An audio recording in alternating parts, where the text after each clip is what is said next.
This meeting is being recorded. Hi, hold on. Where's my camera not on? There you go. Perfect. Can you hear me okay? Yeah, you can hear me? Awesome. Yes, perfect. Great. Thank you. Thank you for taking the time. We'll just kick off, if that's okay with you, just Yeah, because I've got 40 minutes on the free Zoom account. okay. Awesome. Yeah, perfect. So, hey guys, Milan Tech Sales here, doing another student success story with one of my students, Margaret.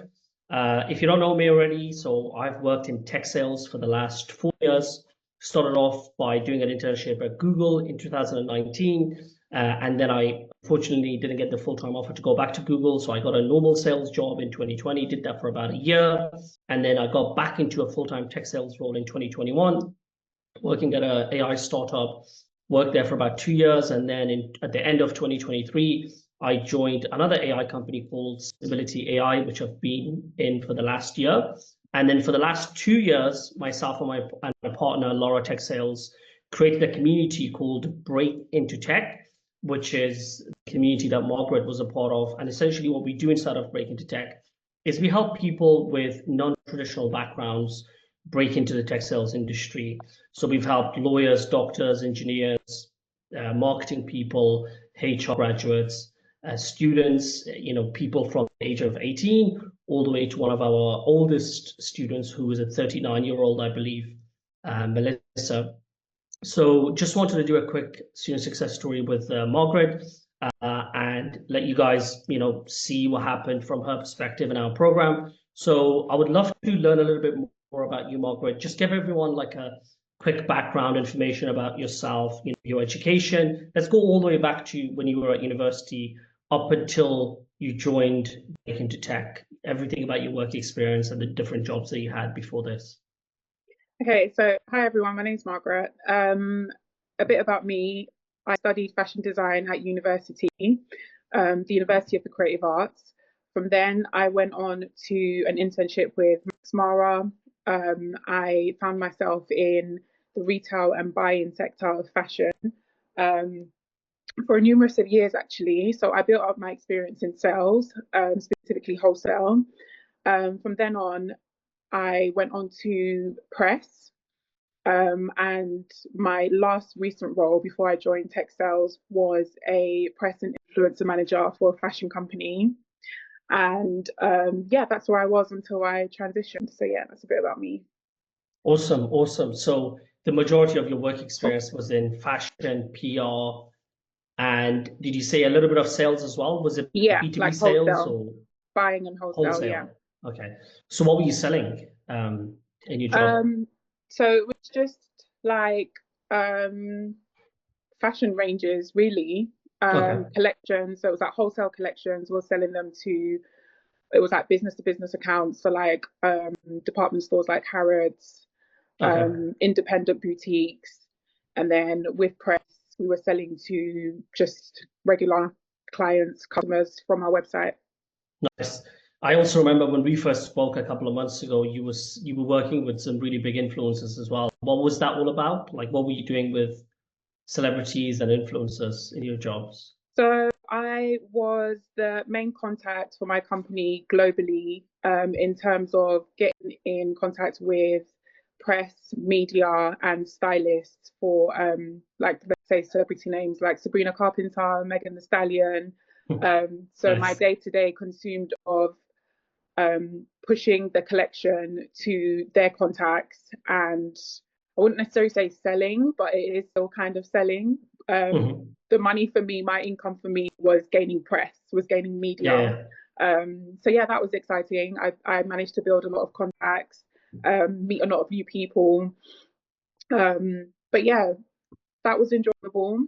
But like I said, I'm on my way to, I'm on a different journey now, and Yeah, yeah, yeah. That's what we're going to talk about hopefully I'm gonna today. get out more than what I put in. So yeah. Yeah, yeah, I totally agree. I mean, I remember when I first spoke to you, actually, I think you might have spoken to Laura first. You were going on a trip to, was it Nigeria Yeah, I or, was in Nigeria when I yeah, spoke to Laura.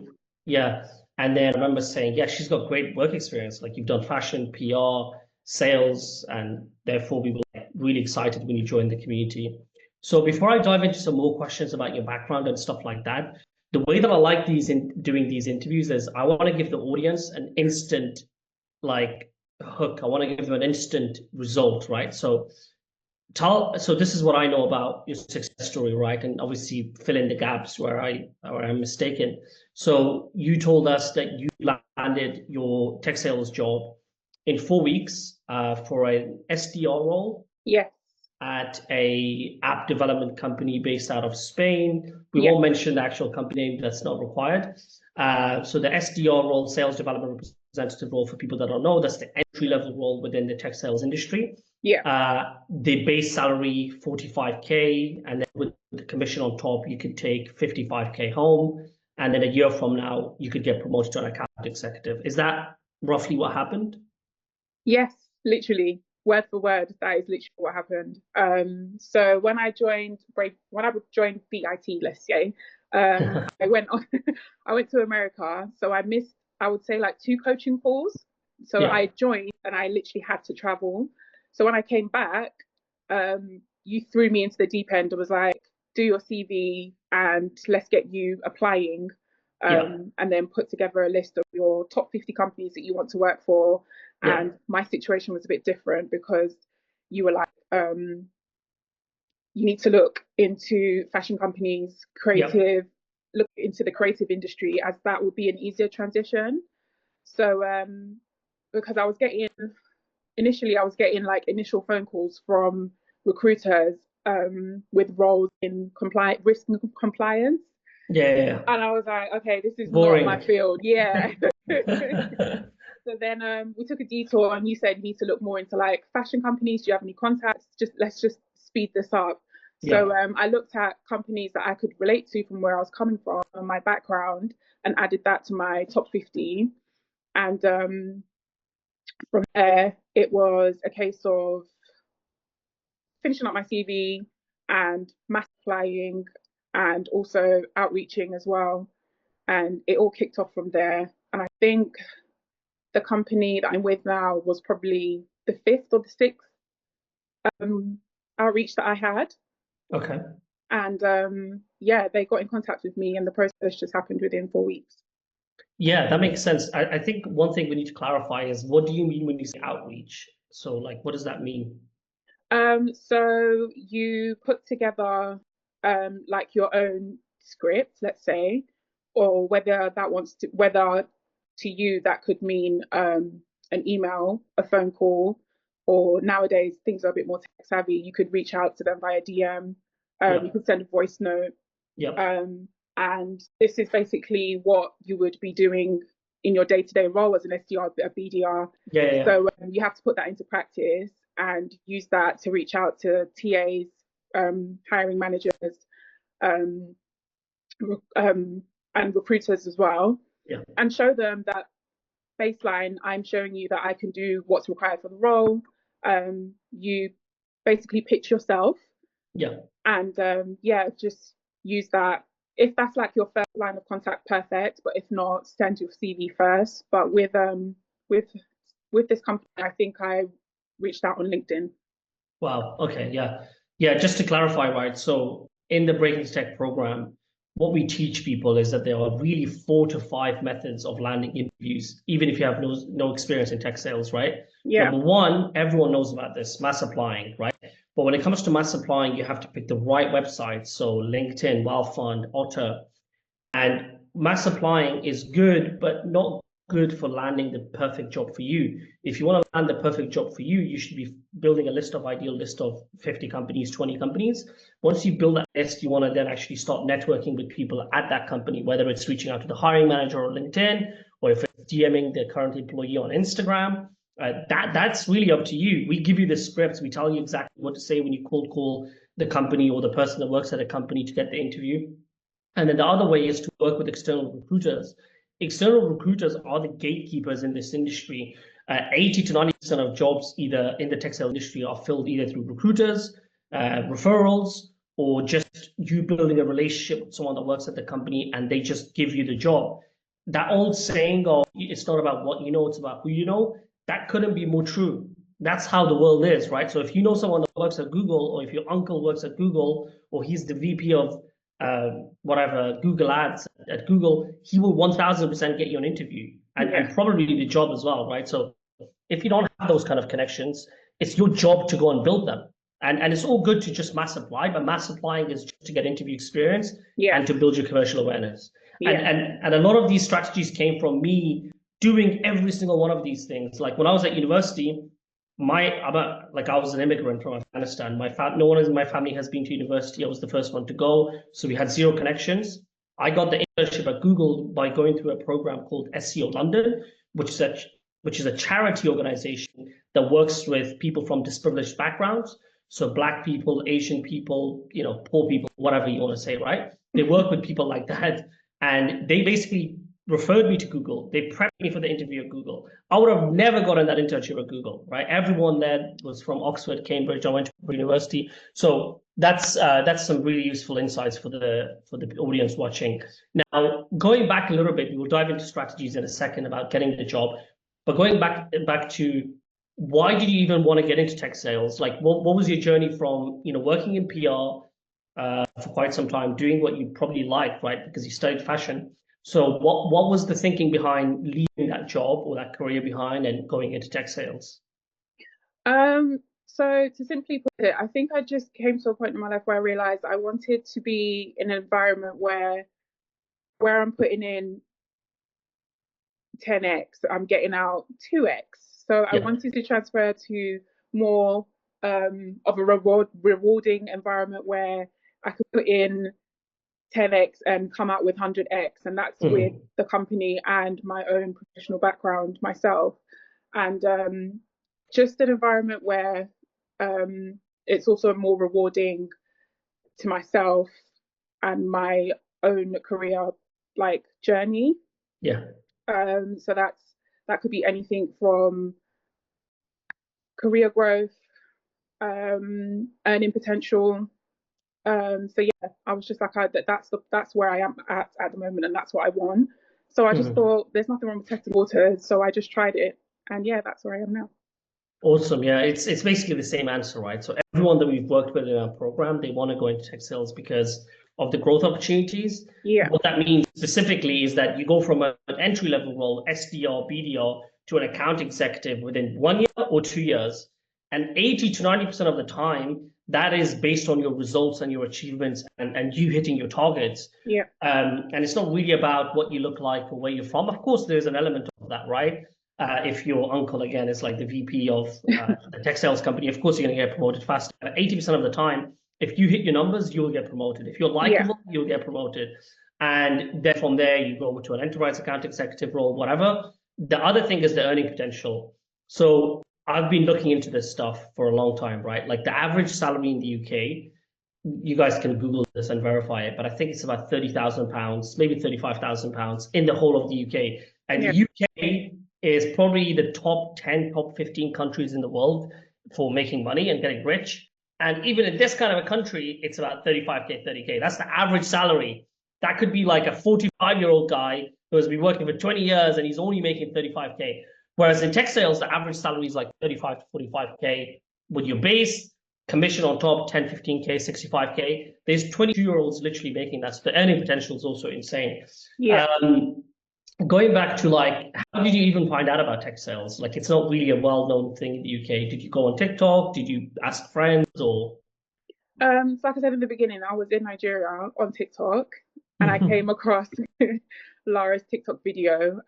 She was basically introducing viewers to tech sales and saying that she's transferred from being a lawyer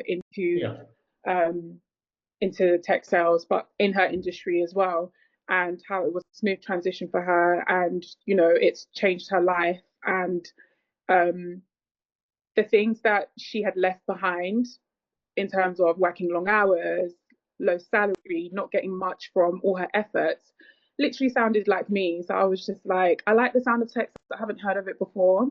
And at that point, I was currently looking into other options as well, project management, business analysis, and even cybersecurity. But I thought, you know what, let me check out what tech sales is. I got sold from her TikTok and she was like, let's have a quick call. Let me tell you more about it. Yeah. So yeah, we had this call while I was in Nigeria, and I was sold. So when I got back, I jumped into the program, and here I am now. So yeah. Amazing, amazing. So you were looking at project management and business analyst roles and cybersecurity. What made tech sales stand out compared to those other three roles or jobs? Because they're also really good as well.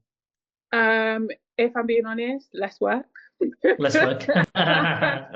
In what way though? Less work to break into it, or No, these like tech sales requires less work than being like a PM or BA, and the career growth, the career growth is different as well.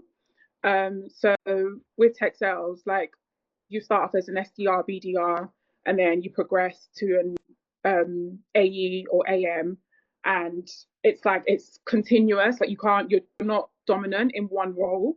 Whereas as a PM, BA, you start on like 40K and you're there for like 4 years, and it's like, oh, and then you're questioning things.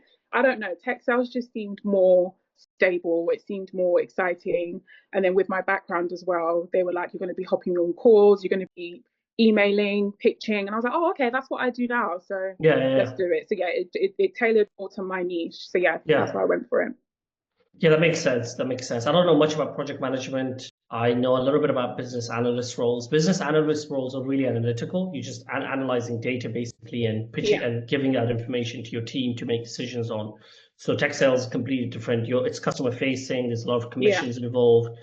A lot, completely different job. And again, so going back a little bit so you found tech sales through Laura's TikTok. Did you do any applications, or did you try and do anything by yourself to get into tech sales before you joined the program? I did nothing myself. I started everything with the program because, like I said, I didn't waste time. As soon as I came back from Nigeria, I enrolled myself to the paid community, and I just got started. Got it, yeah. And what was the I guess what was the journey from? I know you mentioned it a little bit, like you went to the US before when you joined, you missed 2 weeks. But what happened after that? How many interviews you said you got 6 interviews, right? Was it 6 interviews or? Yeah. So I tailored up my CV using the paid community guide, where the CV is literally gold, because that was the first thing I did. I put it out there. And also, my CV matches my LinkedIn profile. So once those were set up and I put them out there, I started to receive inbound, and I was like, whoa, I'm not even ready yet. I was like, I'm not even ready yet. But yeah, it received traction. And yeah, I received like, I think it was like 6 or 7 initial calls. And then from there, I had like 4 interviews. And the company that I'm with now was one of them. That's how fast it happened. Wow, okay. So when you say inbound, you mean when you optimize your LinkedIn and CV, recruiters got in touch with you saying, hey, do you want to speak to us about this tech sales job, right? Yes. Nice. Okay. So I guess, what made you fail in those first few, not necessarily fail, but what was the main pain point that you had in the first few interviews that you then fixed up to get the final offer at this other company? So like I said, the most important thing for me that worked out was knowing the industry I wanted to get into. Okay.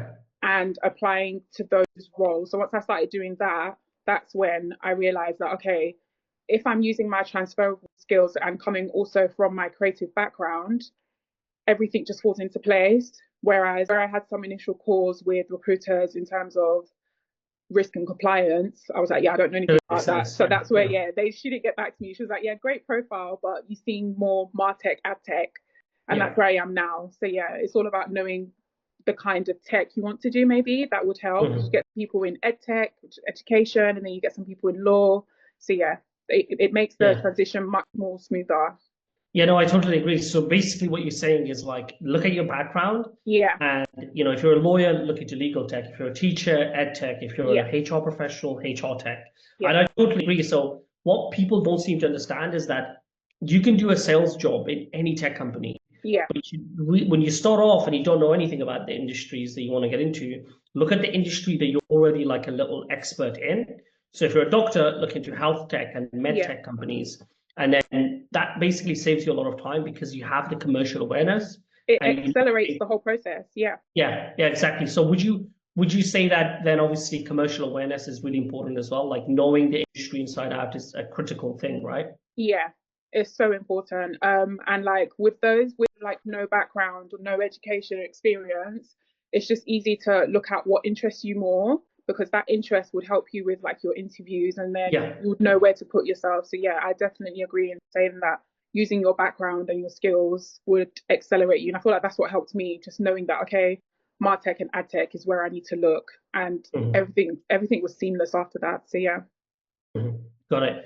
Another question on like how quickly you landed a job. What do you think you did differently compared to everyone else in the program that got you the job like much faster than everyone else? Because on average, our students get a job within, I would say 2 to 3 months, but you did it in 4 weeks. What was the main thing for you? So number one, which is what we just discussed, knowing the kind of The industry, that you want to be in. And then if I'm being honest, just I applied every day, every single day, and then I was reaching out to hiring managers a lot on LinkedIn, keeping up the conversation, don't let things fizzle out. And also using platforms like Tangent and LinkedIn as well. Referrals. Yeah. Yeah. So, like trying to accelerate the process by like getting referred as well. And then also what helps is self-learning. So using like the BIT guide. And what helps me a lot, because I'm a visual learner, I would watch a lot of YouTube videos. So I watched a lot of your YouTube videos, and then just other generic tech sale videos, and speaking to people. So I made friends on LinkedIn that are in the same industry, Yeah. and they would be like, "Oh, what's your WhatsApp number? Let's talk." So just getting pointers from them, because you learn more from like their day to day and how they're handling their role. And when you use like their situations, their real life situations, you can apply it to your interviews. And when you're getting spoken to and people ask you questions, you can be like, "Oh, I know this, I've learned this, I do this." So yeah, I feel like that's what helps. And when you do that consistently every day as well, like dedicate time, Yeah. and be consistent. And yeah, it just happened. Yeah, I think the main thing for you as well, you were all in, right? Like I remember, I think you said you left your job before you even tried to get the sales job. Yeah. Yeah, so So you I were had like more all time. Yeah. Yeah, yeah, exactly. So I think the main thing that I've seen in our successful students is that they're all in, they're fully committed, they've like burned the boats, they're not really going back to what they were doing before. Not that doesn't mean you have to quit your job if you have a family and you have a mortgage or whatever, like you don't need to quit your job. Yeah. But I think having a daily action plan, committing 2 to 3 hours a day, I Yeah. think the other really important piece as well is networking on LinkedIn. And again, that's really, really easy. Like I remember you connected with a guy at Autodesk or something, an account executive. Zendesk. Zendesk. Yeah. Yeah. So this is the thing. Like he doesn't even know you. Like he No. literally, he's not your friend. He doesn't even know you exist. But this is what happens when you say I'm committed to this and I'm gonna take this advice from Breakthrough Tech and I'm gonna DM people on LinkedIn that I don't even know. If you DM 20 people, I promise you right now, I'll bet £1,000 that one of them will reply to you, and then one person will actually become your friend, and then that person will actually teach you everything, and then on top of that, that person will actually refer you. So that's a really, really important thing as well. Thanks for sharing that. With regards to like, let's say there's someone out there who wants to get into tech sales. What would you tell them to do in like a step-by-step process? What would you tell them to do, and what would you tell them to avoid doing to save them time? So my number one golden rule is to know the industry you want to get in. So whether that's compliance, education, health, marketing, advertising, because it just helps you, because tech sales is wide. So you just need to put yourself in the category, because it just accelerates the process. And do your research. If you're able to join like a paid community, or like a company where they are helping people break into tech, would be great, because you learn a lot. But if you was to do it independently, I would say, do your research, join LinkedIn if you don't have LinkedIn already, and just look into what's required for the role, because it's quite simple to understand. Look at job specifications and network. like I said, I didn't have any friends in that industry. So I've now made friends from LinkedIn with people that are in the same industry, and we're still friends now. So Yeah, it just that's helps you on amazing. your Yeah. journey, because everyone in tech, strangely, is so friendly. Yeah. Everyone fosters this. I want to help the next person. I want to help the next person. Yeah. So yeah, but my number one golden rule is to know what industry you want to get into and find a community. Yeah, I think I totally agree with like building commercial awareness. So in our program, we have an entire folder, an entire module dedicated to building commercial awareness. And Yeah, there's a specific step-by-step process that you can take to build commercial awareness. It's not just about Googling the industry and just reading a few things. It's about committing daily, like 20 to 30 minutes on a daily basis to that industry and learning about it. Like I work in an AI company right now. I know everything about the AI industry. I know the top 5 competitors, the biggest objection from customers, the biggest pain points, the biggest investors, the biggest co-founders, the best teams. And that's because I've been in the space for 3 years. So I read everything every single day for about half an hour a day. And that helps me talk to customers, do interviews, etc., etc. And I totally agree with the networking point as well. LinkedIn, I can't believe LinkedIn is free. Like it shouldn't be free. Like they should be charging people because you can meet someone, like literally you just need to meet one person to completely change your life change your life. for Yeah, the best. Yeah, and you just need to DM someone. You just need to yeah, direct message 10 people a day, asking them for mentorship, advice, paid coaching, free coaching, whatever. Just ask. I keep making TikTok videos about that on my channel recently because I yeah, think in 2025, if you want to do anything, whether that's breaking into tech sales or building a business, you just need to like be more shameless and put yourself out there. Like literally ask people for advice. Doesn't matter if you don't know them, doesn't matter if they're your friend or not, no one cares. And like Margaret said, especially in tech, people are really friendly. And I think that's the polar opposite of more traditional industries like commercial law or yeah, investment banking. If you don't go to a top university like Oxford or Cambridge, you literally have no chance, like zero chances. And people like me and you, right? We went to, I'm sure your university was good for your subject, but I went to a really shit university, and I still managed to break into Google because they don't really care about that much. They care more about your personality and your yeah. ability to do the job. Okay, awesome. So how do you think the actual program was able to help you on a day-to-day basis? Because I know we did a few coaching sessions for your interview, for your upcoming interview with the company that you got the job in finally. But how was that support? How helpful was it? What did we help you with? Just a general summary of that. So the main thing was the coaching calls every Sunday, which I don't think I missed a Sunday unless I traveled. And then if you do miss it, you can always catch up with the recording. And the guide, I always say the guide is gold. So once you join the paid community, you have like a guide that literally has everything from A to Z on how you will break into tech sales. And that helped me out of everything.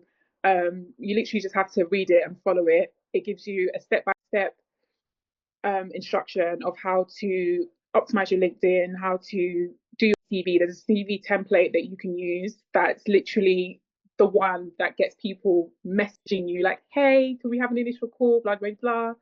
And then it also gives you a step-by-step breakdown on how the interviews will take place. It gives you practice questions. It gives you answers. All the knowledge you need in order to break into tech. So yeah, the guide and the coaching calls, and then you also have the daily calls on WhatsApp as well. So everything's easily accessible. Like you can literally join the community and teach yourself.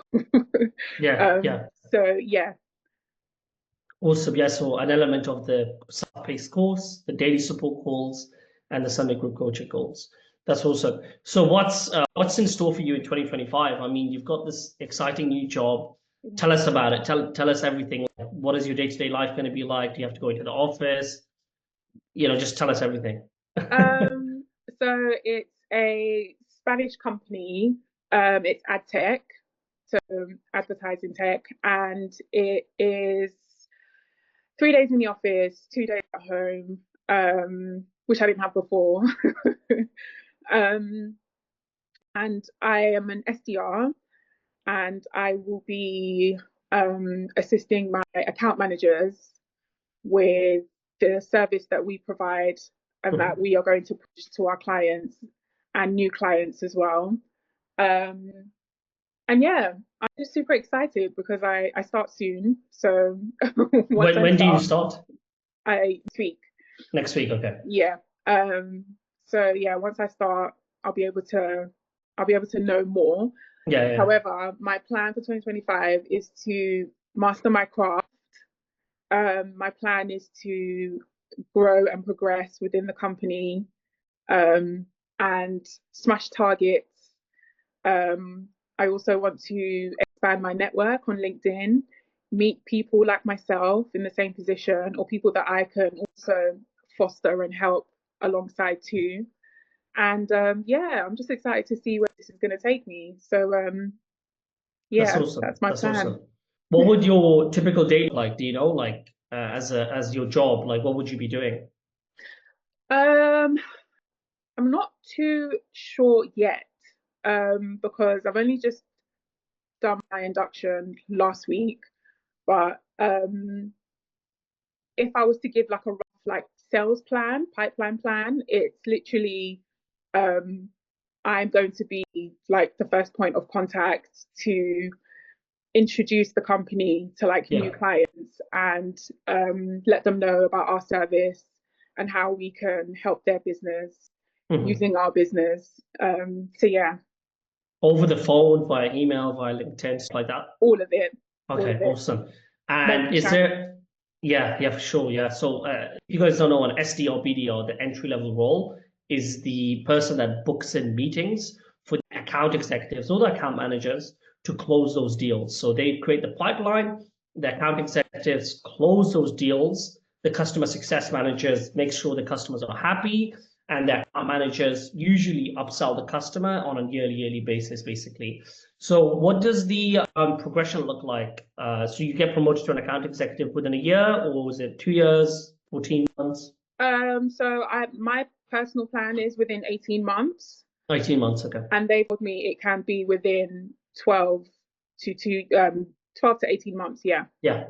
I think the faster the better. Like the faster you get Yeah. promoted, the faster you solidify your career. So I always tell the SDRs in the program, like get promoted as soon as you can. Like not only obviously you'll make a lot more money, but you'll actually like get to be more solidified in your career, and then you can Yeah. jump to an even better company. And then is there any travel aspect, anything like that? What's the culture like of the company?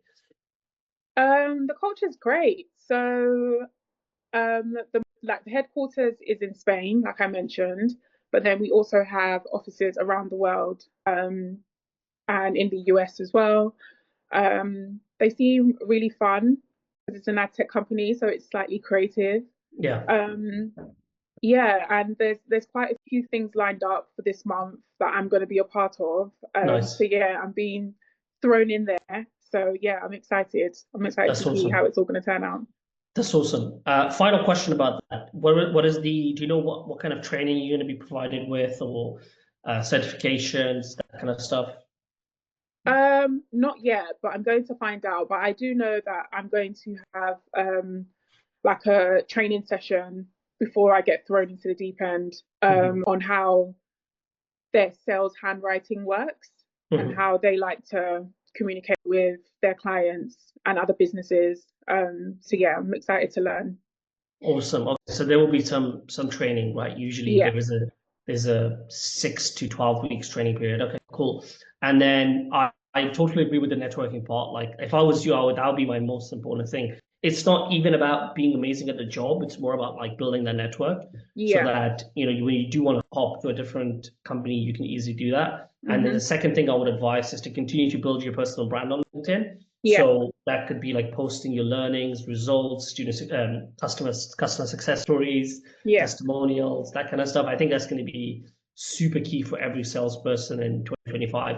I mean, I don't really post much, but I'm gonna start doing that as well. Yeah. Any final thoughts? Anything else that you want to share with people watching? No, just simply if you want to get into tech sales, do it. Yeah, awesome. Awesome. Well, thank you so much, Margaret. I mean, I would love to actually interview you at the end of the year to see what happens, if you stayed on, if you left, Yeah, if you got promoted. So let's do that as well. I think that'll be really useful. that'll be But fun. but yeah, it was really good to work with you. I can't wait to like see your progress on LinkedIn. Stay in touch. I will. You're still in the community, so continue staying there. But good luck with everything, and I Thank hope you. everything works out. Thank you so much for your time. Thank you. Thank you for having me. Awesome. I'll speak to you soon. Thank you. Bye. Cheers. Bye. Let me just end this. Oh.